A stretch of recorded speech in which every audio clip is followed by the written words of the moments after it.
Hey guys, ಎಲ್ರಿಗೂ ನಮಸ್ಕಾರ boss. Welcome back to Sagar Stories. Delhi Capitals coming to Delhi Capitals ಯಾರು release ಆಗ್ಬೋದು, ಟಾಪ್ 5 ನೇಮ್ಸ್ ಸೌಂಡ್ ಆಗ್ತಾ ಇರುವಂಥದ್ದು ಇವರು ರಿಲೀಸ್ ಆಗ್ಬೋದು ಅನ್ನೋ ಥರ ಸೀನ್ ಆಗ್ತಾ ಇದೆ.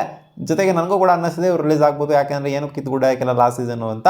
KL ರಾಹುಲ್ ಅವರ ಹೆಸರು ಸಿಕ್ಕಾಪಟ್ಟೆ ಸೌಂಡ್ ಆಗ್ತಾ ಇದೆ, ಬಟ್ ಅವ್ರದ್ದು ರಿಲೀಸ್ ಆಗ್ತಾರೆ ಅಂತ ಅನ್ನಿಸ್ತಿಲ್ಲ. ಆದರೂ ಕೂಡ ಟ್ರೇಡ್ ಆಗ್ಬೋದು, ಆಕ್ಷನ್ಗೆ ಬರ್ತಾರೆ ಅಂತ ನನಗೇನೋ ಅನ್ನಿಸ್ತಿಲ್ಲ. KL ರಾಹುಲ್ ಗೊತ್ತಿಲ್ಲ, ಆದರೆ ಟ್ರೇಡ್ ಆಗ್ಬೋದು, ಇಲ್ಲ ಅಂತಂದರೆ ರಿಟೈನ್ ಮಾಡ್ಕೋಬೋದು. ಆಕ್ಷನ್ಗಂತೂ ಖಂಡಿತ ಬರೋದಿಲ್ಲ.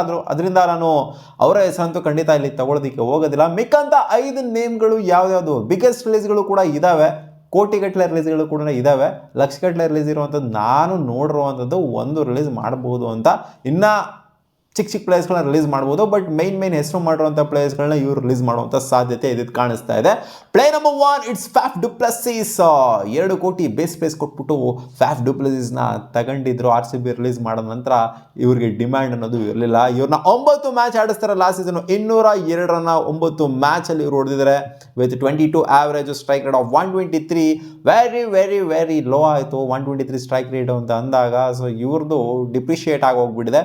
ಆದ್ದರಿಂದ ಇವ್ರನ್ನ ರಿಲೀಸ್ ಲಾಸ್ಟ್ ಸೀಸನಲ್ಲಿ ಡಿಮ್ಯಾಂಡ್ ಇರಲಿಲ್ಲ. ಸೊ ಈ ಸೀಸನ್ ರಿಲೀಸ್ ಮಾಡಿದ್ರು ಅಂತಂದರೆ ಪಕ್ಕ ಯಾವ್ದಾದ್ರು ಫ್ರಾಂಚೈಸಿ ತೊಗೊಳ್ಳೋದು ಕೂಡ ಡೌಟ್ ಕಾಣಿಸ್ತಾ ಇದೆ. ಸೊ ನೋಡೋಣ ಏನಾಗುತ್ತೆ ಅಂತ. 9 ಮ್ಯಾಚಲ್ಲಿ ಇವ್ರೇನಂತ ದಬ್ಬಾಕೇನಿಲ್ಲ. 202 ರನ್ ಅಂತ 9 ಮ್ಯಾಚಲ್ಲಿ ತೀರಾ ಕಮ್ಮಿನೇ ಆಯಿತು. ಅವರ ಸ್ಟ್ಯಾಂಡರ್ಡ್ಸ್ಗೆ ಅವರು ಟಾಪ್ ಆರ್ಡರಲ್ಲಿ ಬಂದು ಇಷ್ಟು ಕಡಿಮೆ ಹೊಡೆದಿರಂದರೆ ಕಮ್ಮಿನೇ ಆಯಿತು. ಅದರಿಂದ ರಿಲೀಸ್ ಮಾಡುವಂಥ ಸಾಧ್ಯತೆ ಜಾಸ್ತಿನೇ ಇದೆ. And second player Mohit Sharma ಡುಬಾಕ್ ಪರ್ಫಾರ್ಮೆನ್ಸ್ನ ಲಾಸ್ಟ್ ಸೀಸನ್ ಕೊಟ್ಟಿದ್ದು. ಲಾಸ್ಟ್ ಇಯರು ಅವರು GTಲಿ ಇರಬೇಕಾದ್ರೆ ಅವನ ಅಜ್ಜಿ ಪುಡಾಂಗ್ ಥರ ಆಡ್ದಂಥವ್ರು ಡೆಲ್ಲಿ ಕ್ಯಾಪಿಟಲ್ಸ್ಗೆ ಬಂದ್ಬಿಟ್ಟು ಡುಬಾಕ್ ಆಗಿ ಹೋಗ್ಬಿಟ್ರು. ಇವ್ರಿಗೆ 8 ಮ್ಯಾಚ್ ಅವಕಾಶ ಕೊಡ್ತಾರೆ. ಅದರಲ್ಲಿ ಎಕಾನಮಿ ಇವ್ರದ್ದು ಬಂದ್ಬಿಟ್ಟು ಆಲ್ಮೋಸ್ಟ್ 11 ಕ್ಲೋಸ್ ಟು ಎಕಾನಮಿ ಇತ್ತು ಅಂತಂದರೆ ಕೇವಲ ತೆಗೆದಿರುವಂಥದ್ದು 2 ವಿಕೆಟ್ ಮಾತ್ರ. 8 ಮ್ಯಾಚಲ್ಲಿ 2 ವಿಕೆಟ್ ತೆಗೆದಿದ್ದಾರೆ ಅಂತಂದರೆ ಇನ್ನೇನು ಬ್ಯಾಟಿಂಗಿಂದ ಅಂತೂ ಎಕ್ಸ್ಪೆಕ್ಟ್ ಮಾಡೋಕ್ಕಾಗಲ್ಲ. ಸೊ ತೀರಾ ವರ್ಷ ಪ್ರದರ್ಶನ ಆಯಿತು. 8 ಮ್ಯಾಚಲ್ಲಿ ಅಟ್ಲೀಸ್ಟ್ 8 ವಿಕೆಟ್ ಆದರೂ ಲೀಸ್ಟ್ ಅಂದರೆ 8 ವಿಕೆಟ್ ಆದರೂ ಎಕ್ಸ್ಪೆಕ್ಟ್ ಮಾಡ್ತೀವಿ. 2 ವಿಕೆಟ್ ಅಂತಂದರೆ ಏನೂ ದವಾಕಿಲ್ಲ ಅಂತ. ಸೊ ಇವ್ರಿಗೆ 2.2 ಕೋಟಿ ಕೊಟ್ಟು ತೊಗೊಂಡಿರ್ತಾರೆ. ಆದ್ದರಿಂದ ಮೋಹಿತ್ ಶರ್ಮನು ಕೂಡ ಕೈ ಬಿಡುವಂಥ ಸಾಧ್ಯತೆ ಜಾಸ್ತಿನೇ ಇದೆ. ಪ್ಲೇ ನಂಬರ್ 3 ಇವರು ಕೂಡ ಮೀಡಿಯಂ ಪೇಸರನೇ, ದುಷ್ಮಂತ ಚಮೀರ. ಓವರ್ಸೀಸ್ ಪ್ಲೇಯರು 75 ಲಕ್ಷ ಕೊಟ್ಬಿಟ್ಟು ಇವ್ರನ್ನ ತಗೊಂಡಿರ್ತಾರೆ. ಇವ್ರಿಗೆ 6 ಮ್ಯಾಚ್ ಅವಕಾಶ ಕೊಡ್ತಾರೆ. 6 ಮ್ಯಾಚಲ್ಲಿ 4 ವಿಕೆಟ್ನ ಎತ್ತಿದ್ದಾರೆ ದುಷ್ಮಂತ ಚಮೀರ. ಎಕ್ಸ್ಪೆಕ್ಟೇಷನ್ ಜಾಸ್ತಿನೇ ಇತ್ತು ಚಮೀರ ಮೇಲೆ. ಸೊ ಅಷ್ಟೊಂದು ರೀಚ್ ಮಾಡೋಕ್ಕಾಗಿಲ್ಲ ಚಮೀರ. ಇನ್ನೆಷ್ಟು ರೀಚ್ ಮಾಡ್ತಾರೆ ಚಮೀರ ಏನು IPL ಯಾವತ್ತೂ ಕೂಡ ಅಂಥ ಪ್ರೋವನ್ ಏನು ಆಗಿಲ್ಲ. ಈಚೆಗಡೆ ಪ್ರೋವನ್ ಆಗಿರ್ಬೋದು, ಬಟ್ IPL ಅಂತ ಬಂದಾಗ ಅವ್ರ ಸ್ಟ್ಯಾಂಡರ್ಡ್ಸ್ ಅಷ್ಟೇನಾಗಿಲ್ಲ. ಅದರಿಂದ ಇವ್ರನ್ನ ಬಿಡ್ತಾರೆ. 75 ಲಕ್ಷ ಏನು it's not a big deal, but ಆದರೂ ಕೂಡ ಬೆಟರ್ ಪ್ಲೇಯರ್ನ ಹುಡುಕ್ತಾ ಇರ್ತಾರೆ ಅನ್ನೋ ಥರ ಕಾಣಿಸಿದೆ. ಯಾಕಂದರೆ ಇವ್ರನ್ನ ಒಂಥರ 6 ಮ್ಯಾಚ್ ಆಡಿಸಿದ್ರಂತಾನೆ ಒಂಥರ ಮೈನ್ ಪ್ಲೇಯರ್ ಆಗೇ ಆಡಿಸಿದ್ರು 6 ಮ್ಯಾಚನ್ನು ಕೂಡ. ಸೊ ಅದರಿಂದ ಏನೂ ಮಾಡೋಕ್ಕಾಗಿಲ್ಲ ಇವರು. ಸೊ ಇವ್ರನ್ನ ಏನಕ್ಕೆ ಇಟ್ಕೋಬೇಕು. ಆಲ್ಮೋಸ್ಟ್ ಎಕಾನಮಿ ಕೂಡ ಇವ್ರದ್ದು 12 ಇದೆ. ಎಕಾನಮಿ ಸಿಕ್ಕಾಪಟ್ಟೆ ಸಕಾಲಾಗಿ ಚಿಚ್ಚಿಸ್ಕೊಂಡಿರೋದ್ರಿಂದ ಇವ್ರನ್ನ ಬಿಡಲೇಬೇಕು ಅಂತ ನಾನು ಕೂಡ ಹೇಳ್ತೀನಿ. And play number 4 Mukesh Kumar. ಸಿಕ್ಕಾಪಟ್ಟೆ ಓವರ್ ಹೈಪ್ಡು ಮುಖೇಶ್ ಕುಮಾರು ಆಕ್ಷನಲ್ಲಿ. ಇನ್ಫ್ಯಾಕ್ಟ್ ರಿಟೈನ್ ಮಾಡ್ಕೊಂಡಿದ್ರು ಇವ್ರನ್ನ ಲಾಸ್ಟ್ ಸೀಸನ್ನು. ಎಷ್ಟು ಕೋಟಿಗೂ ಇವ್ರನ್ನ 8 ಕೋಟಿ ಕೊಟ್ಬಿಟ್ಟು ಡೆಲ್ಲಿ ಕ್ಯಾಪಿಟಲ್ಸ್ ಇವ್ರನ್ನ ರಿಟೈನ್ ಮಾಡ್ಕೊಂಡಿದ್ರು. ಆಕ್ಷನ್ಗೆ ಹೋಗ್ಬೇಡ ಗುರು, ನೀನು ನಮ್ಮ ಹತ್ರನೇ ಇರೋ ಗುರು ಅಂತ. ಇವ್ರಿಗೆ ಅವಕಾಶ ಕೊಡ್ತಾರೆ. 12 ಮ್ಯಾಚಲ್ಲಿ 12 ವಿಕೆಟ್ನ ಇವ್ರು ಎತ್ತಿದ್ದಾರೆ. ಸೊ ಇನ್ನೂ ಎಕ್ಸ್ಪೆಕ್ಟೇಷನ್ ಜಾಸ್ತಿ ಇದೆ.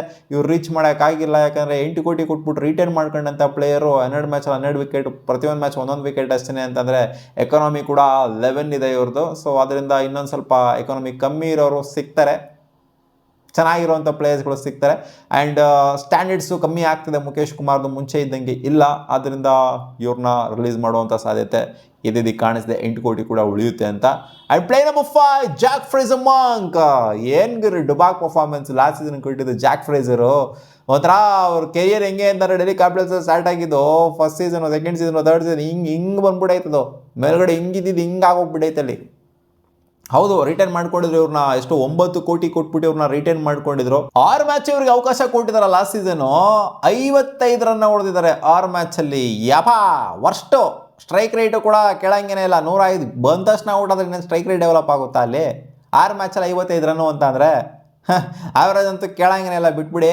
ಸೊ ಒಟ್ನಲ್ಲಿ ಡುಬಾಕ್ ಪರ್ಫಾರ್ಮೆನ್ಸು ಅಂತೂ ಲಾಸ್ಟ್ ಸೀಸನ್ನು ಜಾಕ್ ಫ್ರೇಸರ್ ಕೊಟ್ಟಿದ್ದು. ಆದ್ದರಿಂದ ಟಾಪ್ ಆರ್ಡ್ರಲ್ಲಿ ಇವ್ರಿಗೆ ಇನ್ನು ಸಾಲಿಡ್ ಪ್ಲೇಯರ್ನ ಹುಡುಕ್ತಾ ಇರ್ತಾರೆ. ಈ ಕಡೆ ಫ್ಯಾಫ್ನು ಬಿಡ್ತಾರೆ, ಈ ಕಡೆಯಿಂದ ಜಾಕ್ ಫ್ರೇಸರ್ನು ಬಿಡ್ತಾರೆ. ಯಾಕಂದರೆ ಫ್ರೇಸರು ಲಾಸ್ಟ್ ಪ್ಲೇ ಅದಲ್ಲೇ ಡೌನ್ ಆಗೋಗ್ಬಿಟ್ಟಿದ್ದಾರೆ.